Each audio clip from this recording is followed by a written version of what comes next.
Pada kesempatan kali ini, saya akan menjelaskan tentang kualitas instrumen penilaian, yaitu berupa yang pertama ada konsep validitas, yang kedua ada konsep reliabilitas, yang ketiga ada tingkat kesukaran butir soal, dan yang keempat ada daya beda. Baiklah, selamat menyaksikan.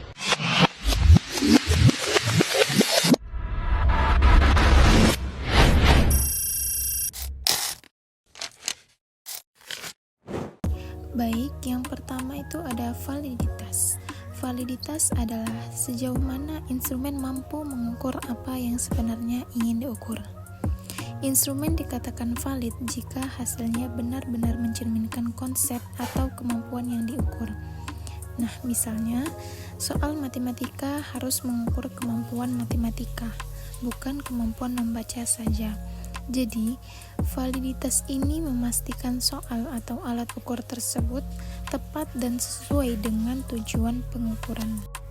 Terdapat beberapa jenis validitas. Yang pertama, validitas isi, yang dimana kesesuaian isi soal dengan materi.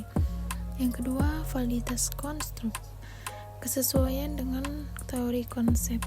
Yang ketiga, validitas konkuren, yang dimana kesesuaian dengan instrumen lain. Selanjutnya, reliabilitas. Apa sih reliabilitas itu?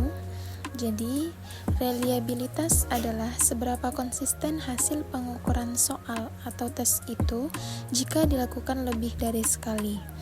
Sebuah tes yang reliable akan memberikan hasil yang sama bila diulang dalam kondisi yang sama, yang artinya soal itu bisa dipercaya hasilnya. Contoh, jika anak mengerjakan tes matematika hari ini dan diulang minggu depan dalam kondisi sama, maka hasil nilainya harus kurang lebih sama. Jika berbeda jauh, berarti soal itu kurang reliable. Selanjutnya yaitu tingkat kesukaran butir soal. Adalah ukuran seberapa sulit atau mudah suatu soal untuk dijawab oleh peserta tes.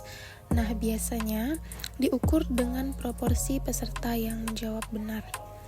Soal bisa dikategorikan mudah, sedang, atau sulit itu berdasarkan indeks kesukaran.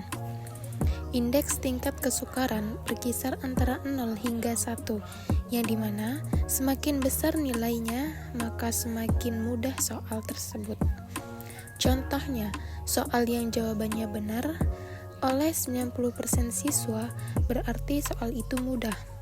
Nah, jika soal yang dijawab benar hanya oleh 20% siswa, itu berarti soalnya sulit.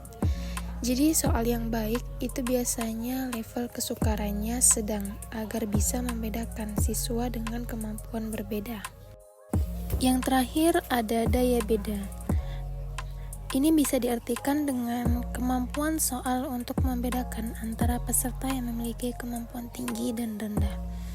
Soal dengan daya beda tinggi dijawab benar oleh peserta yang berkemampuan baik. Begitupun sebaliknya, dijawab salah oleh peserta yang berkemampuan rendah.